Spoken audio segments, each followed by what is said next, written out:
Terima kasih Mas Yusakti ya yang sudah memanaskan acara. Baik, selamat sore. Assalamualaikum warahmatullahi wabarakatuh. Ya, pertama-tama saya mengucapkan dulu selamat kepada semua yang sudah hadir di sini. Berarti kalian sudah melewati satu perjuangan yang panjang ya untuk bisa sampai duduk di sini. Ya, mungkin ada yang tugas akhirnya sampai berdarah-darah, mungkin ada banyak drama di sana ya, tapi kalian sudah berhasil melewati itu. Selamat sekali lagi ya. Kita beri aplaus dulu untuk semuanya yang di ruangan ini. Ya. Baik, namun demikian ya, mungkin setelah ini jauh lebih sulit daripada tugas akhirnya ya, karena kalian akan menghadapi masuk ke dalam dunia nyata ya. Oleh karena itu, mungkin kalau ada kata pepatah ya, keluar mulut harimau masuk ke mulut buaya ya. Jadi dari satu challenge ke challenge yang lain. Nah ini kalian akan menghadapi lagi ya, satu tantangan, babak yang baru yang akan kalian hadapi. Dan oleh karena itu fakultas sudah menyiapkan bagaimana memberikan pembekalan dan juga arahan dengan mengundang satu narasumber yang sangat inspiring, Bapak Sumantri ya. Saya akan membacakan dulu portofolio saat masih mahasiswa. Beliau ini ternyata sangat aktif ya di organisasi, menjadi ketua Majelis Pertimbangan Himatipa, bahkan menjadi ketua umum Himatipa pada zamannya ya Pak. Wah, luar biasa sekali ya. Kemudian beliau juga punya banyak sekali pengalaman kerja, mulai dari di PT Sentral Pertiwi Bratasena di Lampung, kemudian tahun 2000 di Pulau Sambu Kuala Enok Riau, lalu di PT Ulga, hingga akhirnya menetap ya ini Bapak di PT Mayora Indah Cibitung sebagai Factory Manager, posisi beliau sekarang. Oleh karena itu saya persilahkan kepada Bapak Sumantri untuk memberikan arahannya. Kita beri aplaus dulu untuk Bapak Sumantri. Terima kasih Bu Wikan. Sebelumnya, Assalamualaikum warahmatullahi wabarakatuh. Innalhamdulillah nahmadu wa nasta'inuhu wa nastaghfiruh wa na'udzubillahi min syururi anfusina wa min sayyiati a'malina may yahdihillahu fala mudhillalah wa may yudlil fala hadiyalah. Asyhadu an la ilaha illallah wahdahu la syarikalah wa asyhadu anna Muhammadan abduhu wa rasuluh la nabiyya ba'da. Yang saya hormati Mas Yudi, Prof. Yudi Pranoto, teman saya satu angkatan, kebetulan pernah satu rumah di kontrakan yang 2 kali pindah ya Mas Yudi ya. Terus Bu Wikan juga terima kasih telah memberikan waktunya kepada saya. Puji syukur kehadirat Allah Subhanahu wa taala. Kebetulan hari ini saya bisa hadir di fakultas tercinta saya tentunya. Ya, sampai ketemu juga calon-calon adik saya yang khususnya dari TIP. Ya, TIP saya berarti angkatan ke-4 ya, ke-5 ya kalau nggak salah. TIP masih baru waktu itu. 26 tahun yang lalu saya juga mengalami pembekalan seperti ini, tapi di gedung 108 dulu.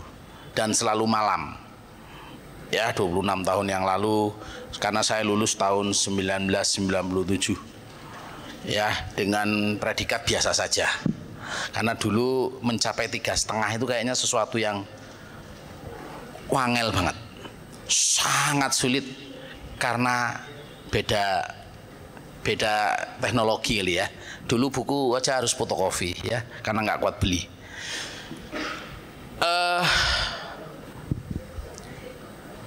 Saya kebetulan hari ini, kemarin dihubungin Pak Yudi, kebetulan hari ini saya juga menghadiri wisuda anak saya. Jadi kebetulan saya dari Jakarta, pas dihubungi Mas Yudi saya masih OTW Bekasi.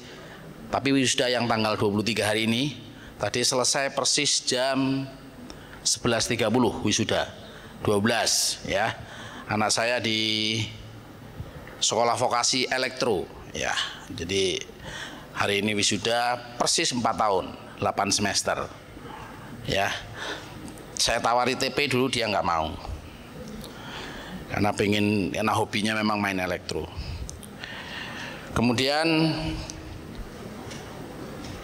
Adik-adik, saya tidak akan banyak memberikan pembekalan yang saya yakin kalian hari ini adalah, besok adalah hari yang sangat berbahagia bagi kalian, bagi orang tua kalian, bagi wali kalian, bahwa perjuangan yang bisa dikatakan tidak mudah, ya, sulit.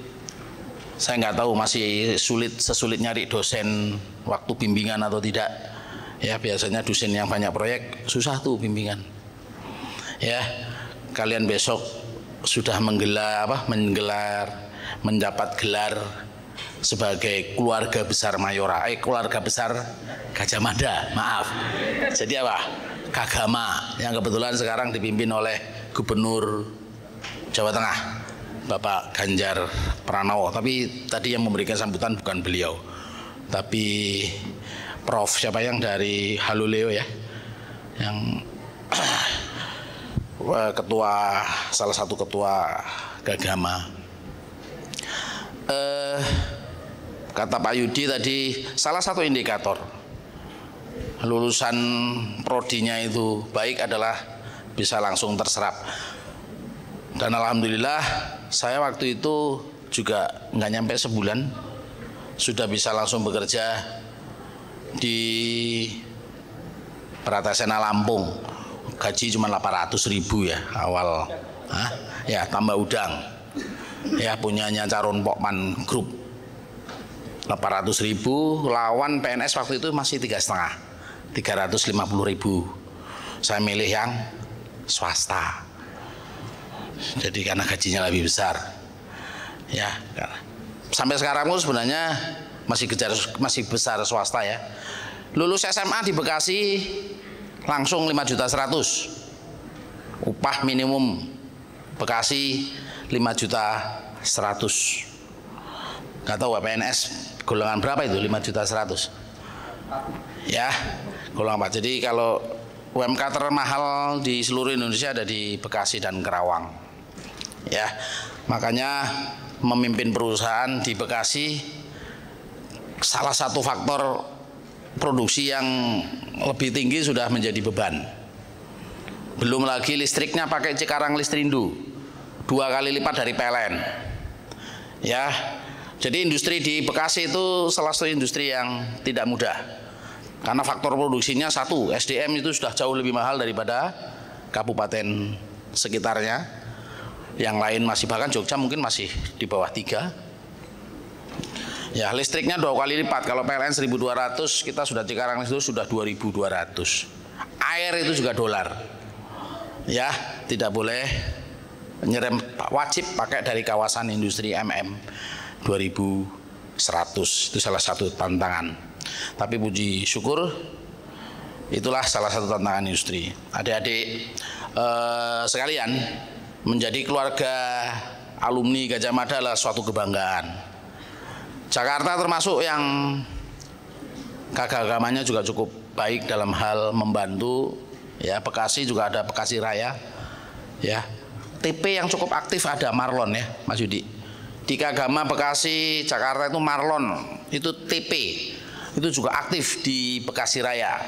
Jadi kalau kita punya link, ya, kalau mau daftar Mayora, program Mayora yang cukup menjadi tantangan, yang bisa menjadi leader talent inter adalah di MDP-nya ya, Mayora Development Program. Itu rata-rata 5-6 tahun mungkin sudah bisa jadi manajer di Mayora. Saya yakin Bu Ikan, Fakultas TP adalah salah satu fakultas yang berkualitas dari sisi, kalau melihat dari tadi serapan BUMN dan industri itu adalah swasta adalah mirip, berarti kalian betul kuliah di fakultas karena tidak ingin jadi PNS ya, atau tidak ingin jadi, karena kalau sudah berani mengambil Fakultas Teknologi Pertanian, maka bangsa memanggil untuk mengabdi dalam bidang agroindustri. Salah satu tantangan besar agroindustri adalah pasca panen. Ya, pasca panen tantangan terbesar kita adalah sangat variasi. Mayora salah satu agroindustri, beli terigu hari ini bisa menghasilkan biskuit yang berbeda untuk beli terigu bulan yang akan datang.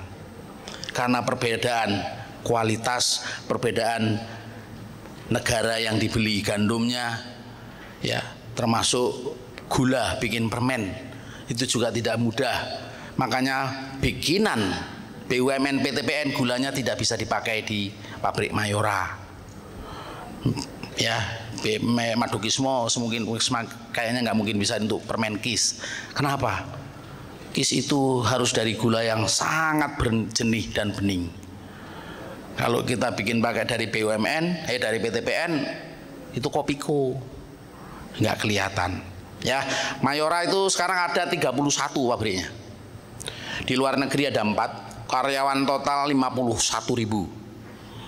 Ya, saya pegang yang di Cibitung karyawan kurang lebih 3.000. Ya, 3.000 karyawan dengan 18 manajer. Ya, supervisor, staff kurang lebih 200 orang. Untuk yang karyawan tetap kurang lebih 1.000, sisanya adalah PKWT. Nah, 24 jam produksi, Senin sampai Sabtu. Nah, adik-adik, tantangan industri yang selama ini mungkin salah satu yang saya rasakan adalah sebentar lagi PGN akan menaikkan gas dari 9,6 dolar menjadi 11,9 atau hampir 12 dolar. Efeknya sangat besar di industri. Nah, begini-begini efeknya, tantangan terbesar di kita adalah. Yang kedua adalah pandemi, efeknya sampai sekarang, khususnya di bahan baku, itu harganya melonjak tajam. Dari yang bobot di suatu CUGM itu harga pokok produksi sebelumnya hanya 30-40%, sekarang sudah menembus ke 50-60%. Biaya pokok. Jadi kalau ibu mbak-mbaknya makan beng-beng, itu beng-bengnya itu 50% bahan baku, 30-40% kemasan. SDM-nya ya di luar itu. Tapi yang bisa diefisiensikan ya hanya SDM. Karena bahan baku kita tidak bisa kontrol. Ya, harga bahan baku sudah pasti fix. Jadi kita tidak bisa kontrol, harga packaging material juga kita tidak bisa kontrol, tidak bisa kita bikin murah. Nah, adik-adik, bekerja di BUMN maupun di industri swasta, tantangan terbesar adalah membuat perusahaan yang kita tempati adalah untung. Untung itu ada 3 kunci. Yang paling simpel adalah naikkan harga. Tapi itu semua kompetitor bisa melakukan. Dan konsumen bisa menjadi tidak beli. Yang kedua, menaikkan volume.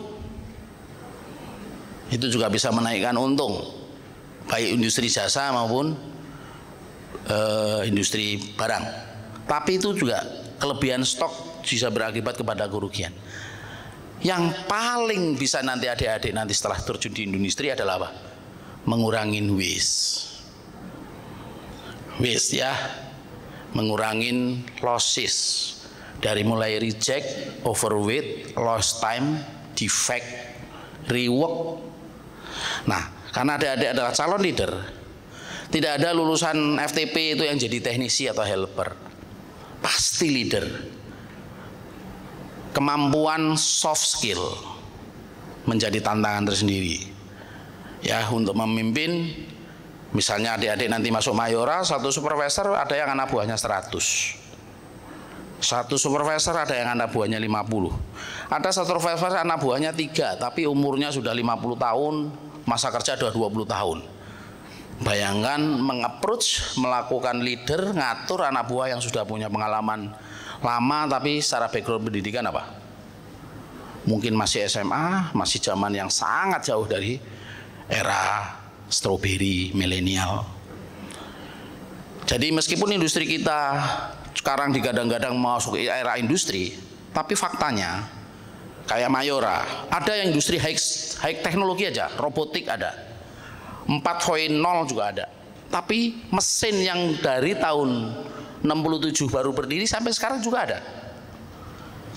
Jadi itu adalah tantangan. Nah, produk agroindustri, misal ini saya punya ada satu mesin yang sangat canggih di line 10 untuk bikin roma kelapa. Tapi ada juga mesin yang jadul di line 5 membuat lemon. Nah, karakter padahal terigu yang didatangkan sama. Ya, terigu yang didatangkan sama. Tapi harus menghasilkan kualitas. Terigu yang didatangkan bisa berbeda-beda, harus menghasilkan kualitas yang sama dengan mesin yang jauh berbeda. Satu high teknologi, yang satu jadul, yang satu masih pakai oven 50 meter, yang satu sudah pakai oven 120 meter. Yang satu hanya 3 zon, yang satu sudah 7 zon. Nah, TP kalau kita ngomongin sesimpelnya, TIP itu biasanya supervisor produksi yang ngatur orang berapa jumlah mesinnya. THP itu bagian apanya? Tukang ngerijekin barang lah ya, sebagai QC-nya lab atau apa, ngerijekin aja. Nah, tekpernya bisa apa? Bisa juga sebagai bagian teknik mesin, karena mesin-mesin agroindustri juga secara spesifik alat tidak tahu jauh-jauh beda. Makanya magang di atau praktek di itu banyak pengalaman. Nah, menghasilkan kualitas yang sama dengan orang yang berbeda, dengan pabrik yang macam. Jadi kalau kalian makan roma kelapa itu dibikin di 5 pabrik yang berbeda di Mayora. Itu harganya sama, kualitasnya harus sama, rasanya juga harus sama. Sementara pabriknya beda-beda, orang yang bikin berbeda-beda, sistemnya ya dengan background pendidikan yang berbeda. Nah, itulah tantangan. Jadi nanti kalau misalnya kebetulan adik-adik ada yang kalau masuk Mayora ada yang di Cibitung, ada yang di Tangerang, ada yang di Balaraja, ada yang mungkin di Ciawi atau bahkan ada yang di India. Itu harus menghasilkan produk yang sama rasanya. Nah, itu tantangan terbesar kalau kita pengalaman secara industri, bahwa secara ilmu saya yakin bekal dari adik-adik adalah sangat mumpuni ya secara background ilmu ya.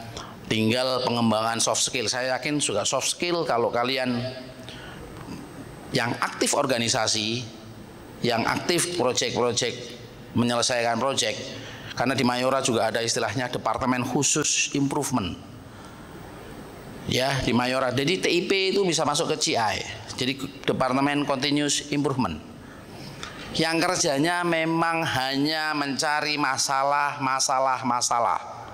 dan melakukan improvement dari masalah yang terjadi. Pekerjaannya hanya itu. Dari data, tren terlihat reject inner kopiku selalu di atas 3%. Kenapa? Why? Sumbernya ada di mana? Better. Rejectnya selalu 2 digit 11%. Reject baik coklatnya, krimnya maupun kulitnya. Why? Maka Departemen CI yang bertugas mencari jawaban dari why-nya. Dengan 5 why-nya muncullah apa? Fishbone chart dengan 4M 1 E-nya. Lalu muncullah apa? Problem solving-nya. Harapannya kita tidak seperti peribahasa apa? Jatuh di lubang yang sama seperti keledai. Karena kalau di industri jatuh di lubang yang sama jatuhnya SP. Orang munggah gaji ra entuk bonus. Ya. Nah, berikutnya yang perlu saya pesankan, ini salah satu quote yang sering saya sampaikan, bekerjalah dengan ilmu dan berilmulah dalam bekerja agar terarah dan tidak tersesat. Hari ini, besok kalian sudah mendapatkan ilmu itu 144 SKS. Karena cita-cita kalian tadi ada di BUMN mayoritas dan industri swasta, bekerjalah nanti dengan ilmu. Apa yang perlu dicatat? Bekerja dengan ilmu. Banyak karyawan kita yang bekerja, kenapa timbul accident, kecelakaan?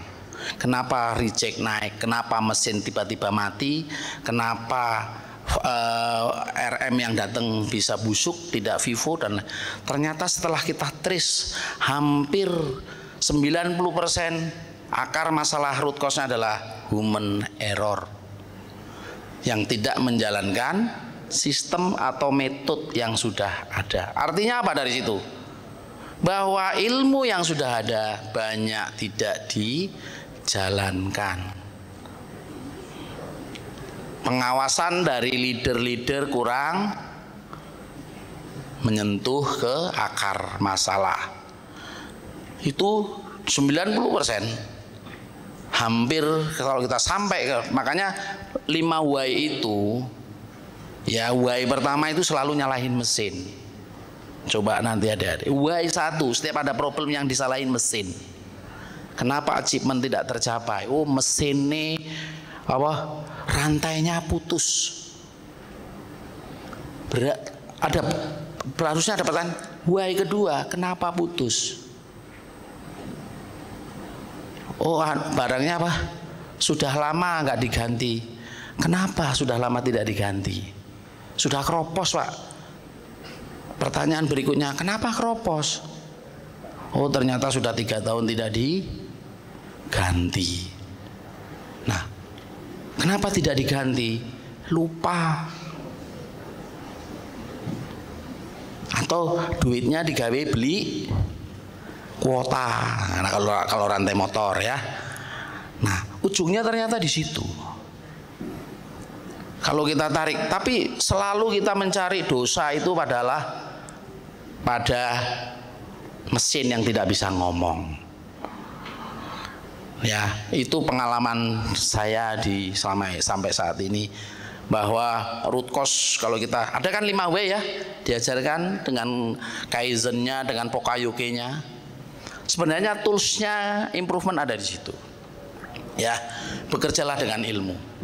Banyak sekali kita melalaikan. Tapi orang bekerja tanpa ilmu, dibalik, apa kalau bekerja tanpa ilmu? Sesat, celaka.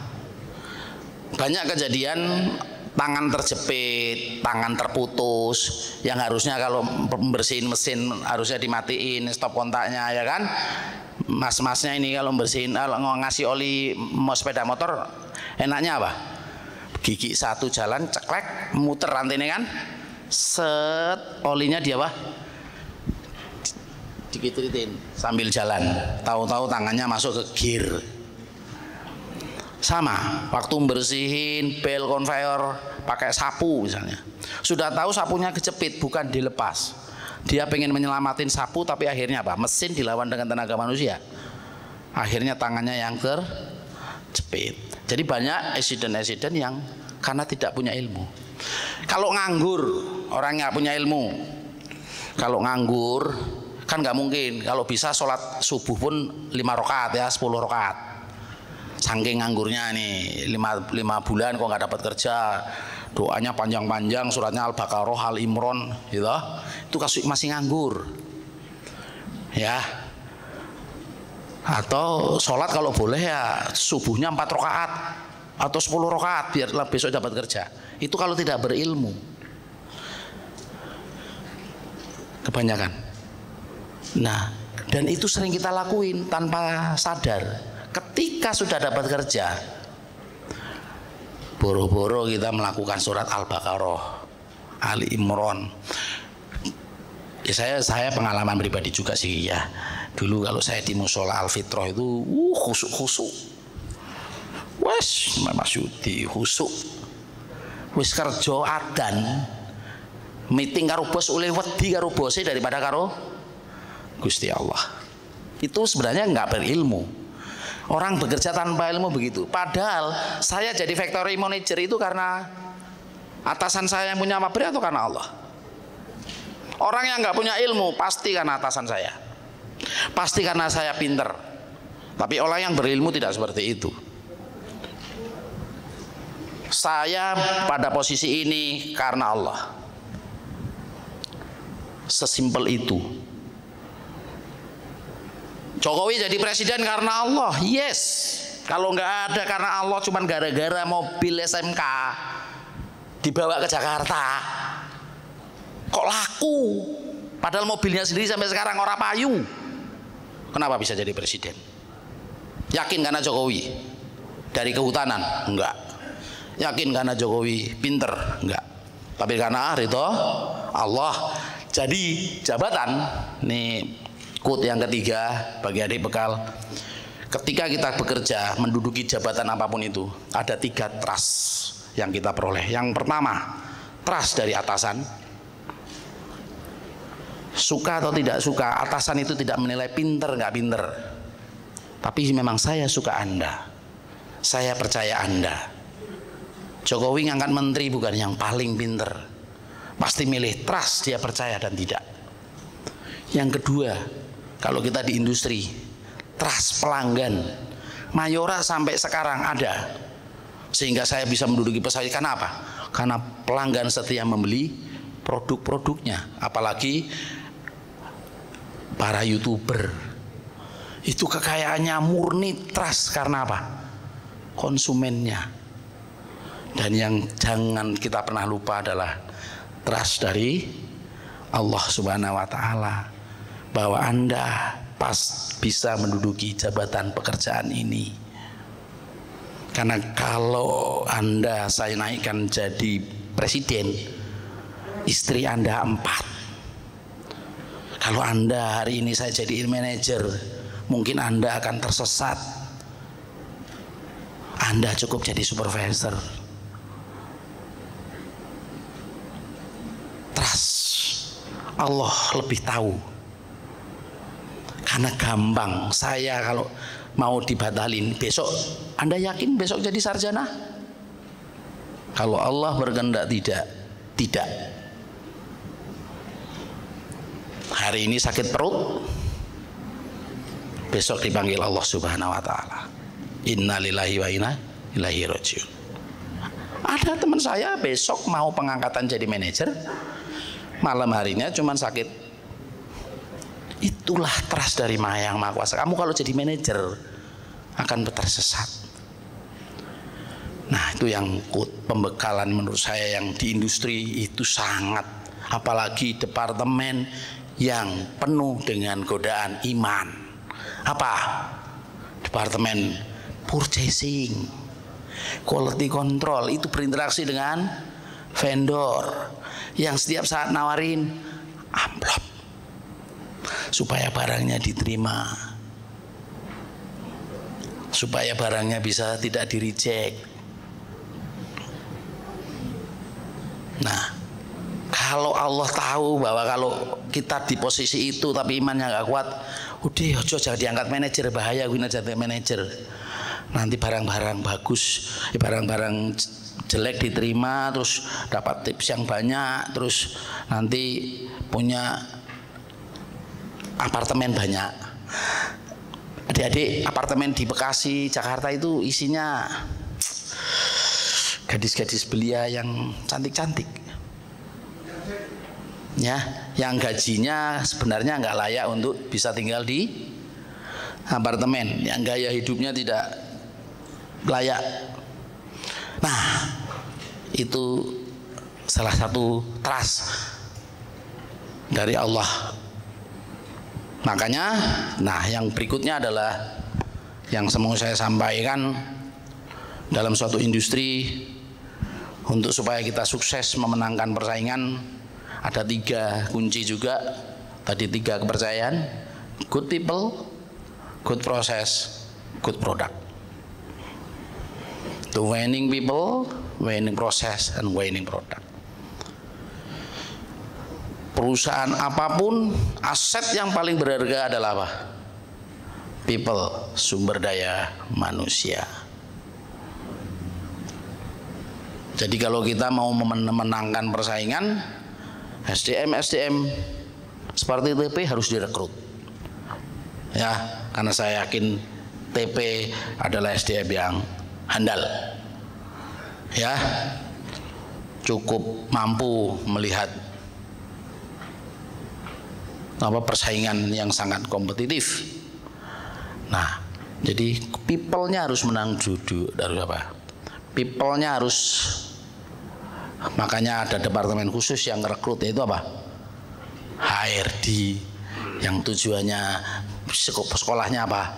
Psikologi, yang supaya ngelihat. Saya kalau di sini suruh interview, saya mungkin milih 5, suruh jalan aja saya bisa milih. Karena pengalaman. Ini kayaknya 5 bulan resign. Ini kutu loncat nih tipe nih. Iki kena panas loyo ya. Iki kok ketemu anak buah sing ngeyel. Anak buah iku jangan dikira anak buah penurut ya. Ada loh atasannya yang dilempar kunci juga ada. Terus keringetan ngolong-ngolong gitu. Petentang-petenteng sok bos. Lempar kunci loh. Ada. Ning sing metu kuping kiri, metu kuping kanan.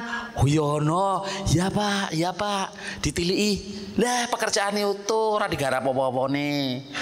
Ya ta? Enek sing alah klemer, aduh. Ya. Nah, good people, leadership, soft skill. Ya. Di situ itu akan kelihatan. Orang yang ulet, yang dilempar kunci sesuai resign. Kira-kira apa itu? Kabur, melayu. Padahal dibayar, nang kene bayar, dimaki-maki dosen, diomeli dosennya sih tetap kuliah toh. Bayar loh. Di HP dosen. Sisa ya bimbingan padahal ora teko schedule. Menang wae ya Allah. Saya tetap datang kan? Bayar. Lah wong digaji saya dinesui anak buah, dibayar, kok gampang nesu. Jangan. Kita itu sudah ditempa, apalagi TP, ya. Sudah ditempa, harus ulet. Apalagi tadi yang pidato mewakili mahasiswa itu kebetulan namanya mirip-mirip tadi ya. Dia bidik miksi, terus anak janda, memang tidak punya duit sama sekali, gratis. Dia berkata berjuang, dia tidak pernah membayangkan jadi mahasiswa UGM karena sudah minder duluan. Saya anak janda, nggak mungkin bisa kuliah di UGM. Saya yatim sebelum masuk sekolah. Anak bapak saya meninggal. Dan ibu saya tidak pernah menikah sampai meninggalnya. Kakak saya tidak ada yang sekolah, hanya sampai SMP. 7 bersaudara. Saya tidak pernah dikirimin duit kos-kosan, tidak pernah dikirimin duit SPP. Hanya dikirimin 100.000 per bulan. Tok. Jadi Mas Yudi tahu itu dulu. Saya kalau hari Minggu dulu di Bundaran itu ada tuh jualan bubur ayam. Nah kalau selaku sekolah aja kita sudah ditempa dengan hal-hal yang begitu, terus dapat bawahan atau atas. Ingat, bekerja itu kita tidak bisa milih atasan, tidak bisa milih teman, partner, tidak bisa milih bawahan. Kalau boleh milih, saya dulu lahir minta anaknya Yusuf Kala, minta anaknya Abu Rizal Bakri kalau boleh milih. Ya, kita bekerja dimanapun tidak bisa milih atasan kita siapa. Jadi jangan pernah baper kalau atasannya cerewet.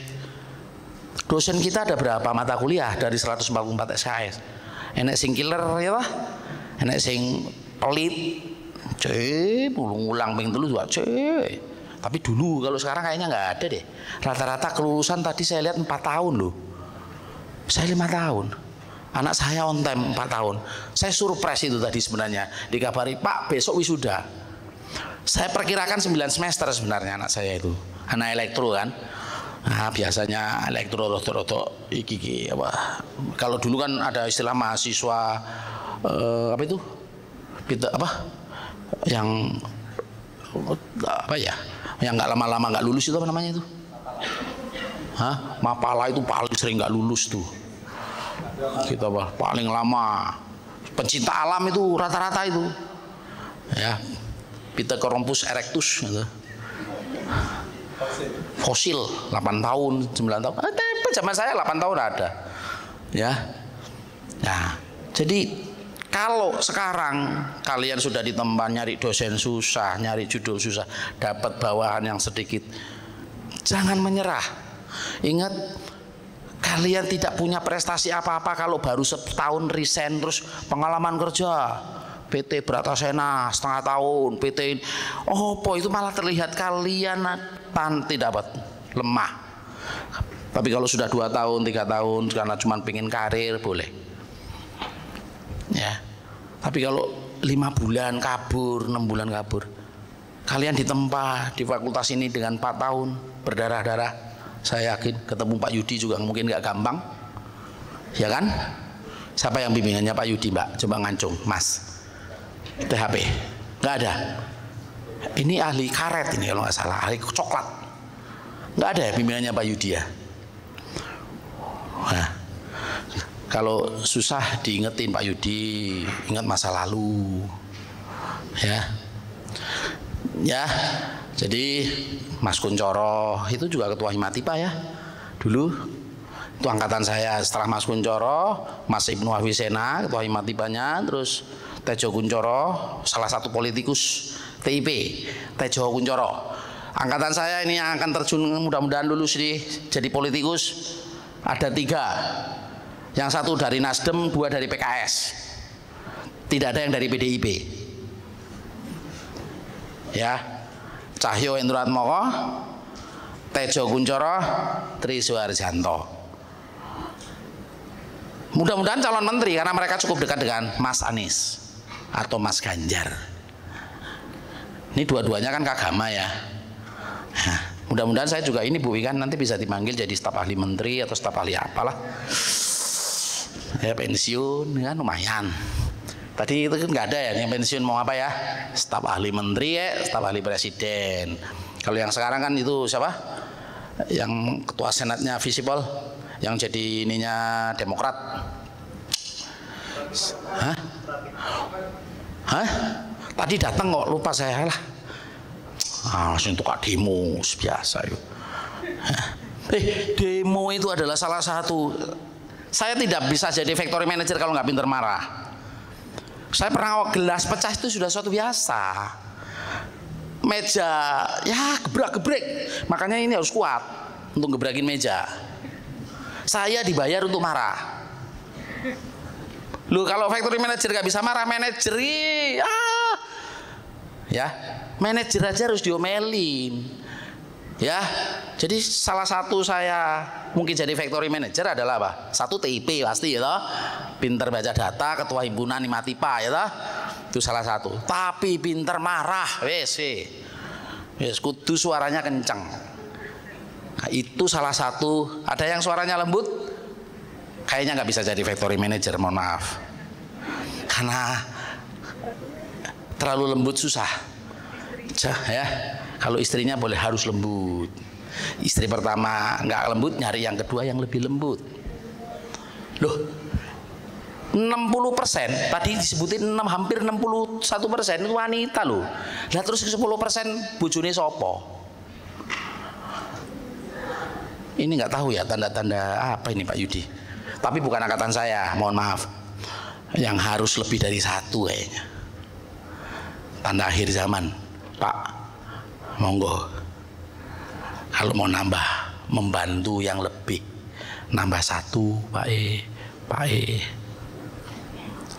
Tapi bukan yang katanya Bu Wikan, enggak, saya enggak. Yang sekarang, bahkan DPT-nya Jawa Barat 65% adalah perempuan.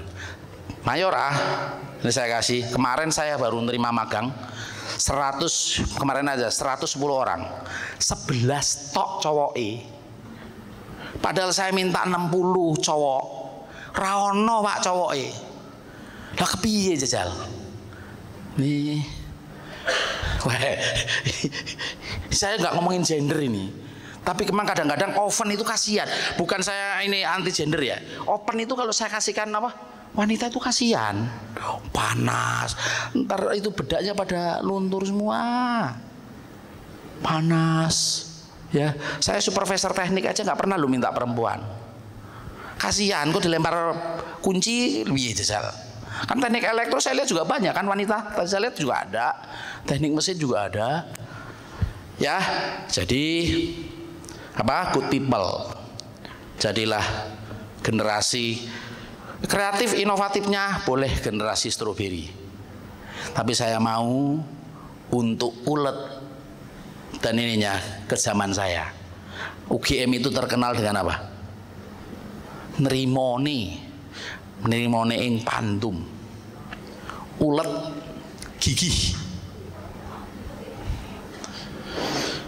Karena jujur, anak sekarang itu cuma ada 2 perintah, tidur dan maem.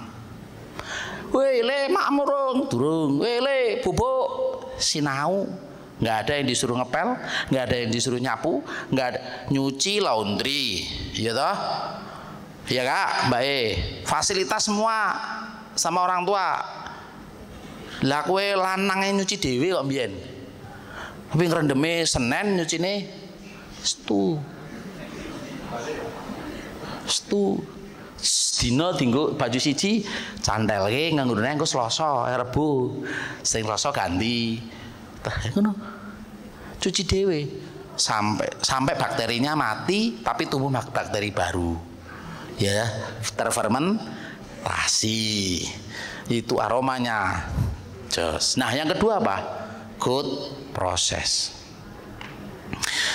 Jadi SDM bagus pun tidak akan mampu menghasilkan produk yang bagus kalau prosesnya tidak baik. Nah, proses indikator baik tidak baiknya apa? Sigmoidosisnya kecil kalau di industri. Sigmoidosis itu apa? Mulai dari downtime, ya, late start, terlambat start, downtime, apa, minor idling, start stop. Ada 6 indikator proses itu baik, mesinnya lancar terus, preventive maintenance-nya terjaga dengan baik. Nah, sehingga apa? Achievement-nya bagus. Indikator hasilnya apa? Achievement-nya, pencapaiannya bagus, KPI-nya oke. Apalagi reject-nya rendah. Saya yakin mbaknya saya kasih sekilo, sama-sama sekilo daging. Mungkin mbaknya yang satu cuman jadi 10 ondol-ondol, yang satu bisa jadi cuma 8, yang satu 8,5. Yang jadi 10 mungkin rejectnya cuma 1 gram, yang jadi 8 rejectnya 5 gram, yang jadi 7 rejectnya 10 gram. Mana yang untung kalau dengan harga jual yang sama? Yang rejectnya cuma 0,5 gram.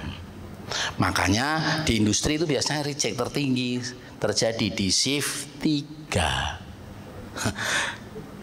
Siapapun SDM-nya, shift 3 selalu paling jelek karena gagal fokus, ngantuk, melehoy, kurang tidur dan lain-lain. Selalu shift 3. Mesin rusak juga terjadi banyak di shift 3.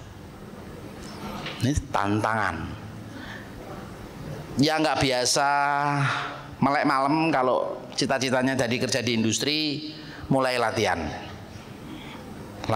melek, karena melek malam itu jangankan kerja, duduk manis saya kerokan, apalagi kerjanya di candy ya, bikin permen itu dingin, suhunya selalu dijaga di suhu 24 derajat Celcius. Gue masuk adem, sip telu itu hujan. Saya yakin kerja 2 hari kerokan, masuk angin karena nggak pernah kerja. Nah, kalau di oven beda, keringetan. Yang bobotnya pengen turun, nggak usah pakai bayar, kerja di biskuit. Otomatis kalian akan langsung sauna gratis. Ya, karena suhunya karena kalau bikin biskuit pakai oven kan nggak mungkin dingin. Ya, itulah good process. Yang seluruh parameter, kalau kita ada istilah CTP CTQ, jagain parameter proses, jagain parameter mutu. Jadi kalau THP jagain parameter mutunya, Tekper jagain parameter prosesnya, TIP yang menjalankan. Jadi speednya harus berapa, suhunya harus berapa, mixing restingnya harus berapa, fermentasinya harus berapa menit, itu semua harus dijaga. Sing jogo sapa? Anak buahe mbak-mbak mengko adik-adik iki. Bagaimana anak buah kalian bisa betul-betul mau menjalankan itu? Mixing 10 menit ya, setelah 10 menit harus dibongkar.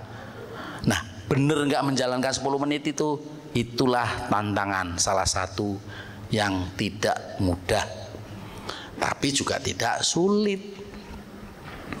Garap, kalau kita pelajari, saya sering ngomong ya, 144 SKS ada yang 3,9 berapa tadi di sini? 8 ya? IP. Mbaknya siapa yang tadi ya? Ya. Padahal ilmunya industri, kalau saya mau dari mulai prosedur, SOP, instruksi kerja, ketentuan, spek mesin, troubleshooting dan lain-lain, itu kalau dibukukan satu bab pun nggak ada. Ngapal sak babe dibayar, ora gelem, nggak ngelotok di luar kepala, tidak paham root cause, rasa kerja. Mending kuliah terus. Lah 144 SKS bayar, ngekos, nyadong, mau belajar loh. Kenapa kita dibayar oleh suatu perusahaan yang kalau kita pelajari ilmu-ilmunya, ketentuan perusahaan itu tidak nyampe satu bab. Lah kalau ngomongin TIP, satuan proses, itu sudah berapa bab? Manajemen personalnya sudah berapa bab, pemasaran berapa bab, kok iso nilainya A, bayar. Lah kita dibayar di suatu perusahaan, suatu BUMN, dibayar, dikasih jabatan, kenapa untuk mempelajari semua problem yang ada di, kalau kita bukukan nggak banyak, tidak mau. Itulah salah satu good process. Kalau kita paham, ini kalau saya jalan bekerja, saya di area Bespak, saya udah tahu Bespak ini aspek quality apa yang sering terjadi dan sering meleset. Salah kodifikasi, under produknya kurang, ya kan? Lakbane nggak lengket. Kalau ngomongin aspek K3, berantakan, jorok, rambutnya karyawane gondrong ngopora, udah. Cuman berapa menit? Tegur, selesai.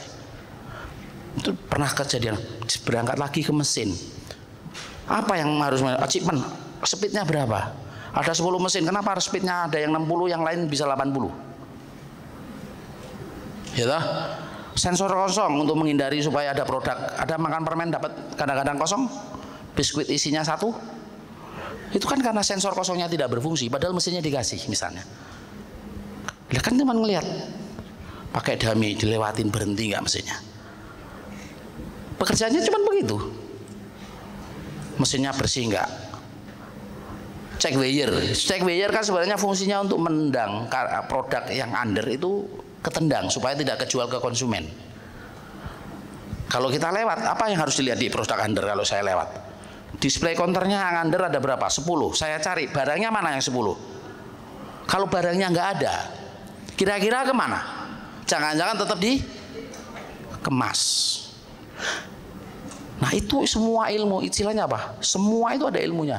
Jadi kalau kita keliling tidak tahu apa ya, terus kalau ke panel apa yang harus dilihat?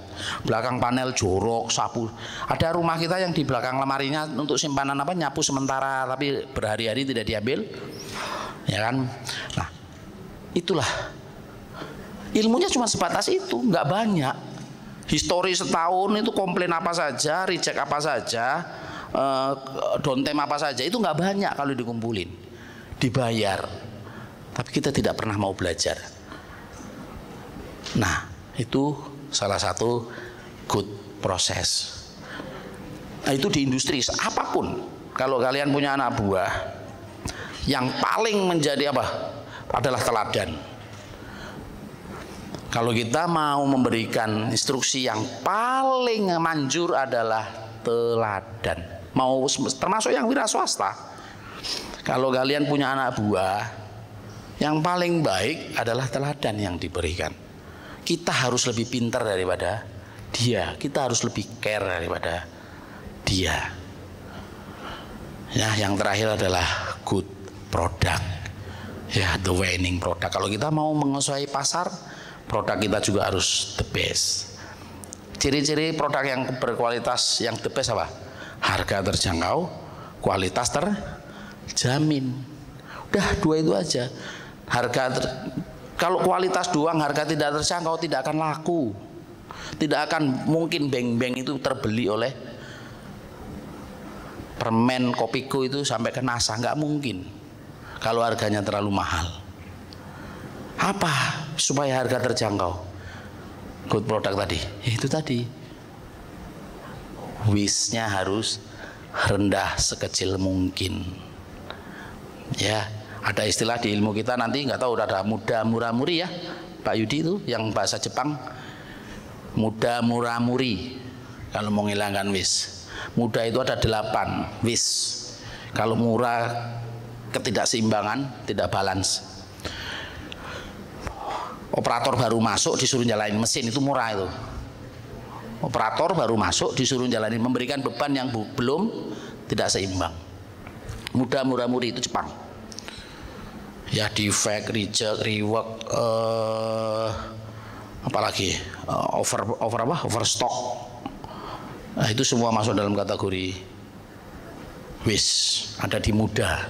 Nah, suatu industri dimanapun, saya yakin PLN, Garuda, Pertamina, itu harusnya tidak ada yang rugi kalau wishnya diberesi. Saya yakin Pak Erick Thohir itu tahu, nggak mungkin nggak tahu. Dia mantan apa? Pengusaha nasional toh. Ilmu capex, ngomongin efisiensi itu semua pengusaha nasional, swasta itu udah tahu. Karena apa? Good people-nya yang sangat sulit. Jadi saya tidak pernah cita-cita jadi politikus, karena mungkin 1 amplop saya nggak kegoda, 2 amplop saya nggak kegoda, 3 amplop mulai sedikit berwarna matanya, 5 amplop ya sudah mulai ya politikus berarti banyak tikus. Ya, jadi itu aja yang sudah saya sampaikan. Jadi ada 3 trust. Kalau kalian nanti ada yang terima di BUMN, itu juga trust yang pasti yang harus kalian syukuri adalah trust dari Allah Subhanahu wa Ta'ala. Syukuri itu sampai posisi apapun, sampai kita di akhir hayat. Jangan pernah saya bisa jadi menteri, saya bisa jadi factory manager, saya bisa jadi pengusaha, itu karena saya hanya bagian kecil dari ridho Allah dan ridho orang tua. Yang terakhir itu yang saya sampaikan, yang masih punya orang tua, bahagiakan besok. Saya punya banyak karyawan yang punya cucunya dititipin di neneknya sampai SMA. Kalau seperti itu, apakah surga di telapak kaki ibu? Dan yang paling sering saya sindir adalah harusnya kalau mereka libur, orang tuanya disuruh istirahat, nggak sah momong. Tetep kon momong, anaknya sing jalan. Lah libur lebaran ya kan 10 hari. Bukannya neneknya disuruh, mbok iki aku libur 10 hari, anaknya putune tak mong. Akhirnya apa yang terjadi? Ya saya nggak mau ceritain siapanya. Anaknya SMA nih beling, ora lulus. ya.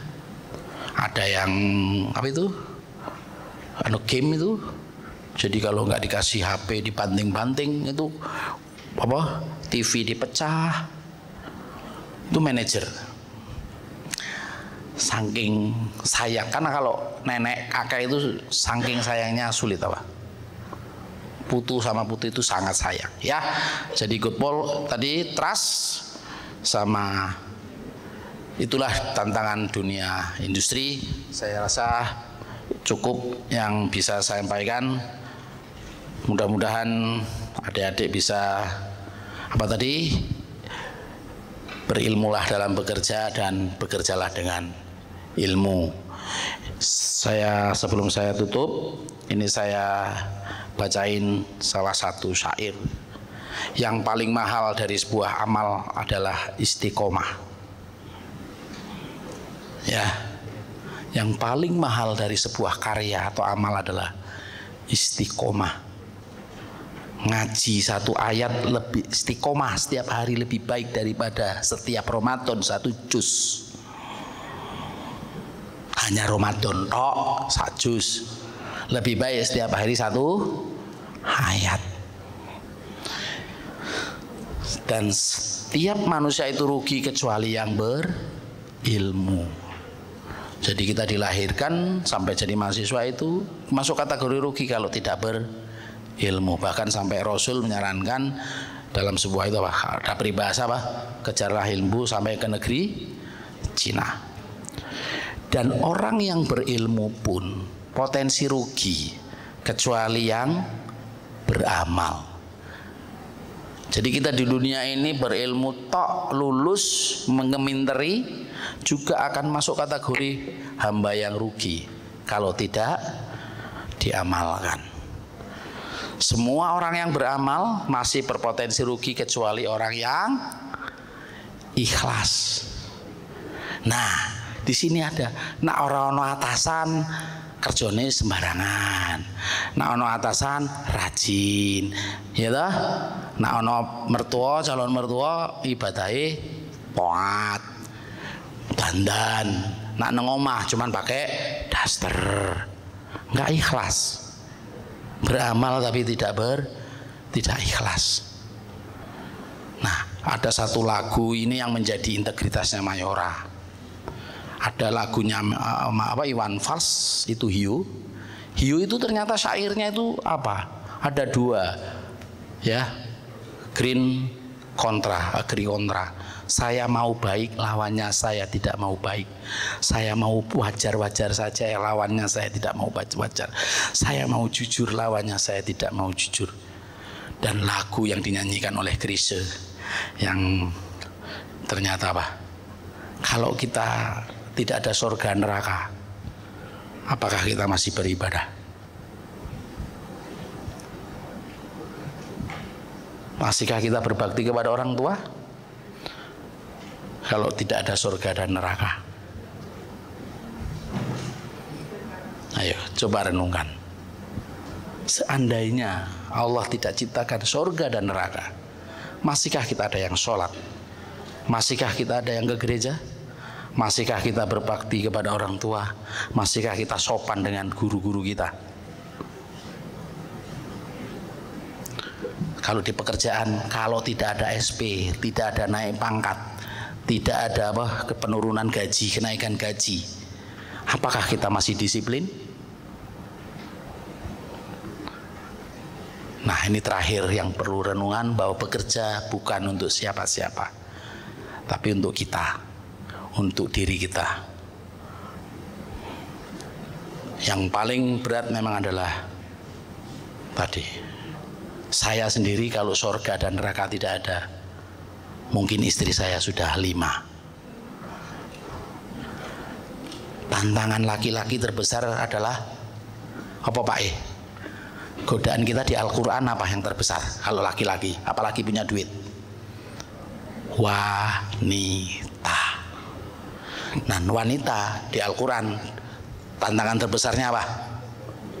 Tahta dan harta. Jadi orang ganteng tidak penting, yang penting dompetnya tebel. Bayangkan kalau surga dan neraka tidak ada. Bayangkan kalau atasan terus suatu pekerja, suatu industri atau jadi dosen lah, nggak ada dekan, nggak ada rektor, nggak ada penilaian. Apakah dosen masih disiplin ngajar mahasiswanya? Wallahu alam. Karena kita bekerja karena atasan. Nah, makanya yang dinilai adalah proses. Surga, neraka yang dinilai adalah proses. Sebejat apapun sekarang saat ini, kalau dia meninggal dalam keadaan Islam dan taat, dia masuk surga. Sepaat apapun kalian jadi mahasiswa, setiap pagi apa? Yang muslim duha, ya toh, malam tahajud. Setelah jadi karyawan, kebetulan kerja di suatu perusahaan bank yang mewajibkan tidak berhijab, terus atau jadi kedi macam-macam, meninggalnya dalam keadaan tidak baik. Jadi percuma. Ya.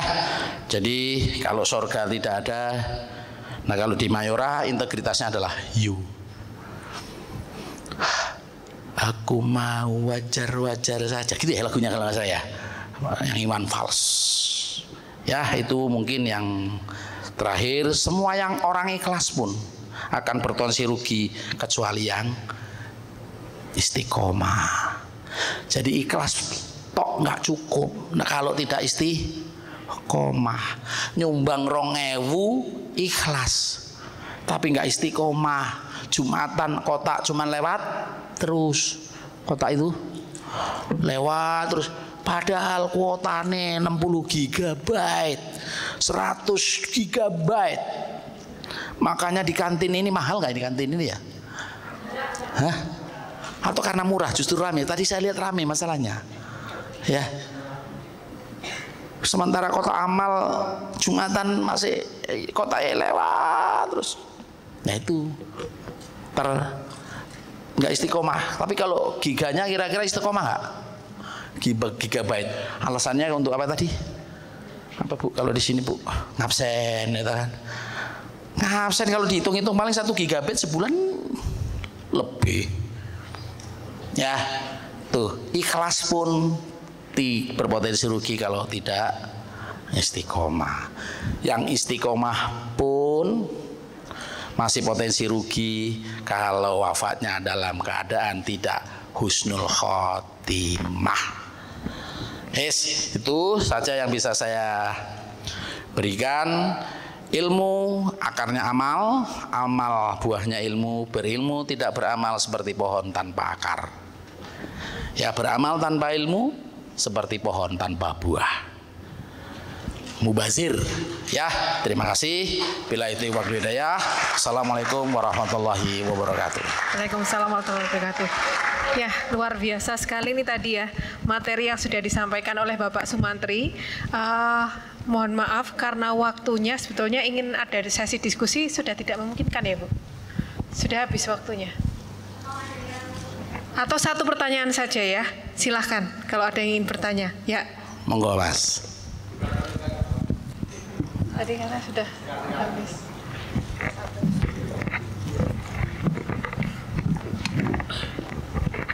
Oke, Assalamualaikum warahmatullahi wabarakatuh. Tadi saya sedikit tertarik tentang manajemen losses yang diperuntukkan perusahaan ya Pak, tentang manajemen waktu, kemudian juga human, dan nantinya ada kemampuan leadership yang ditanamkan kepada SDM. Nah, dari yang saya tangkap tadi itu kan menjelaskan bahwasannya seorang leadership yang dibutuhkan dalam perusahaan itu salah satunya adalah ketegasan dan keberanian ya Pak. Karena saya juga tadi mendengarkan bahwasannya masalah pekerjaan tentang pembelajaran yang ada di perusahaan itu sebenarnya lebih sedikit bebannya daripada kita yang sudah membebani pembelajaran yang ada di perkuliahan. Kemudian menurut Bapak ini apakah mana yang lebih penting apabila mencari seorang kandidat untuk seorang pekerja ataupun itu seorang leadership di perusahaan, dari kemampuan dia atau IPK-nya dia, karena kan beberapa kualifikasi pekerjaan itu kan standarnya itu IPK ya Pak. Tidak ada yang standarnya itu keberanian atau dia bisa marah seberapa, padahal saya sendiri pernah mengalami dalam pekerjaan saya, salah satunya dulu itu memang untuk mental dan lain-lain itu memang sangat diutamakan kalau menurut saya. Kalau menurut Bapak, bagaimana aspek manakah yang diprioritaskan dan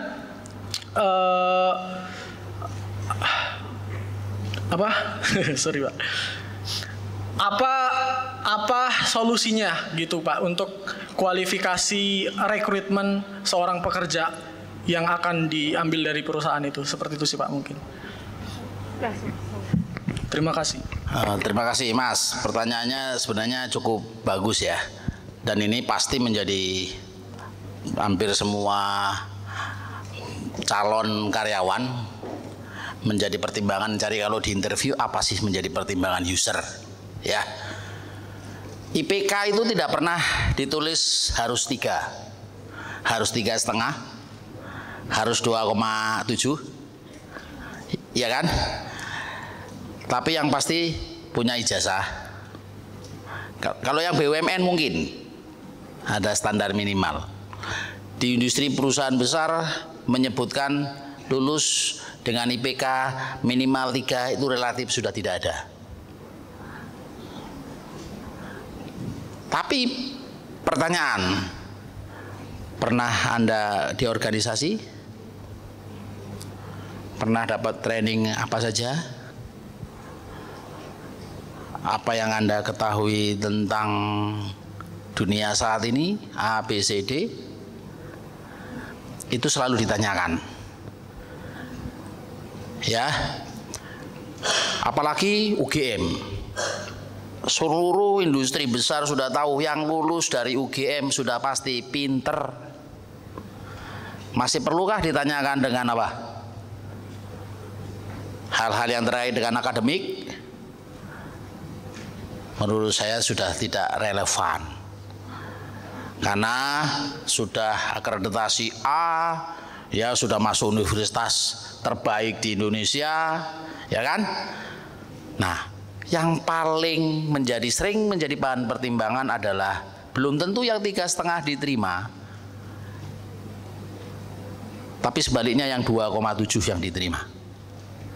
Karena yang 3,5 di organisasi dilihat tidak pernah ada, ya kan? Skill, komunikasi skillnya juga belum tentu. Soft skillnya pernah mengerjakan proyek, pernah jadi ketua panitia apa saja, seminar nasional, lomba apa lomba ini, itu adalah semua menempa soft skill. Jadi apakah ngomongin prioritas nggak prioritas?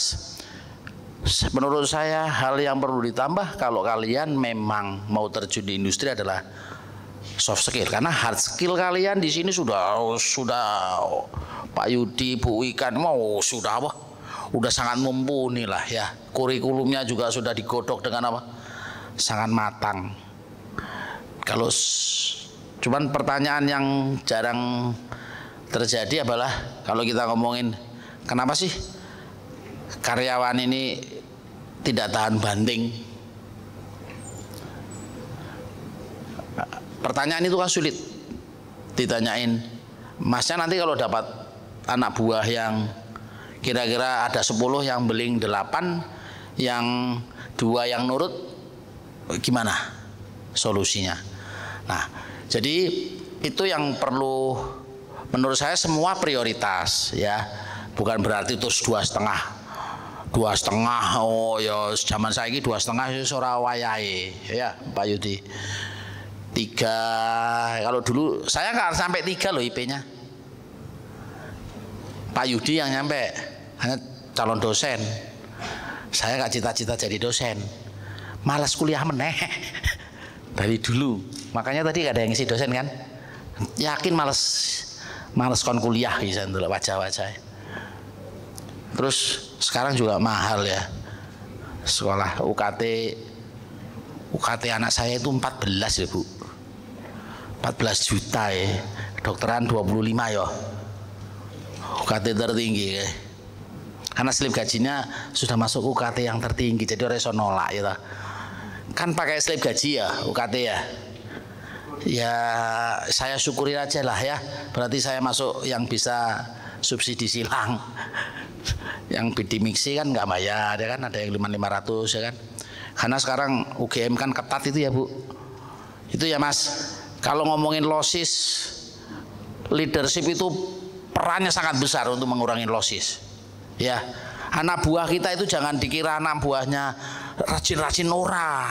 Ya ojone habis Piala Dunia, bar nonton deh ini. Wah, hati-hati punya anak buah pas Piala Dunia. Itu harus sering dikelilingi. Orang ngantuk deh ini. Ngerti-ngerti mesinnya melaku karo jin yang ngejalanin. Reject kabeh. Nah, losis itu peran leadership sangat besar. Ya, communication skill ya kan, teamwork ya kan, apalagi kepercayaan diri yang tinggi itu penting sekali ya, dan itu bisa diperoleh di mana saja, di lingkungan jadi sekretaris RT ya, jadi RT atau jadi mana organisasi Karang Taruna, di kampus banyak ya, sering berinteraksi dengan proyek-proyek Pak dosen, Bu dosen, menyelesaikan suatu kasus, suatu masalah ya, itu semua melahirkan ide-ide. Menurut saya itu leadership perannya sangat besar untuk losis, karena hampir semua tadi saya katakan root cause-nya human error untuk kejadian-kejadian besar yang berakibat kepada reject tinggi. Saya yakin juga kelalaian PLN, ingat Jawa Bali mati? Itu juga kalau kita tarik root cause-nya, Pertamina rugi, Garuda rugi, root cause-nya kalau kita tarik pasti semua kalau nggak human error salah metode. Nggak ada Garuda pesawatnya rusak yang bikin rugi, nggak ada. Kenapa rusak? Perawatannya kurang. Kenapa perawatannya kurang? Duitnya nggak ada. Loh kok duitnya nggak ada? Budgetnya ada. Oh, susut dengan sendirinya. Loh, kenapa sekolah banyak yang rusak padahal 20% APBN adalah untuk pendidikan? Kenapa banyak anak nggak sekolah? PLN kok rugi? Sing swasta we jalan-jalan kemana kok karyawannya kok? PLN direktur itu sing jalan-jalan. Cikarang Lesindo itu baru kemarin karyawannya jalan-jalan ke seluruh staf. Sama-sama listrik. Bahan bakarnya sama-sama gas, sama-sama batu bara. Kenapa PLN rugi? Nggak tahu. Mudah-mudahan di sini nggak ada ya. Gelantung-gelantung, nyolok-nyolok ya kan, nggak lewat meteran. Ya, jadi losis itu sebenarnya semua ada di pengawasan. Nah, pengawasan itulah leadership. Ya, kenapa CCTV-nya Sambo mati nggak ketahuan? Nah, karena nggak ada inspeksi, gitu. Itulah karena semua pada prinsipnya adalah pengawasan. Nah, pengawasan itu di attitude integritasnya leadership. Jadi soft skill yang paling utama tegas, berani, jangan pernah takut dengan manusia. Itu prinsipnya. Kalau benar, takutlah kepada Yang Maha Kuasa. Indonesia rata-rata 60 sampai 65 tahun sudah innalillahi wa inna ilaihi rajiun. Jadi jangan pernah takut dengan presiden sekalipun. Presiden sebentar lagi juga sudah lengser. Ya, apalagi saya itu mencoba bagaimana tidak takut dengan atasan saya. Tapi kadang-kadang masih wedi. Meeting serius. Apalagi yang dibahas lagi pabrik saya. Waduh, sudah azan. Lewat 5 menit, 10 menit. Mau izin orang munggah gaji. Kadang-kadang masih berpikir seperti itu. Kadang-kadang kita takut. Tapi kalau kita takut dengan waduh anak buahku ini bekas koncoku, nah promosi yang bareng dengan temannya itu yang nggak gampang. Kamu punya anak buah SH supervisor 5, yang satu diangkat jadi manajer ya. Nah ini sama temennya ini susah nih memisah antara tanggung jawab dan sahabat. Biasanya terlalu banyak toleransi. Ya, itu saja Mas. Terima kasih. Baik, terima kasih Bapak Sumantri ya untuk semua arahan yang sudah diberikan ya dan sudah membawa kita tadi masuk ke dalam permasalahan-permasalahan yang ada di industri, juga kunci sukses dari sebuah industri, memberikan tips juga ya apa yang perlu disiapkan untuk masuk ke dunia kerja. Baik, karena waktunya yang terbatas, mohon maaf tidak bisa melanjutkan pertanyaan lagi. Kita berikan aplaus kepada narasumber kita hari ini, Bapak Sumantri. Terima kasih banyak. Ya, dan saya akhiri, kurang lebihnya mohon maaf. Selamat sore, wassalamualaikum warahmatullahi wabarakatuh.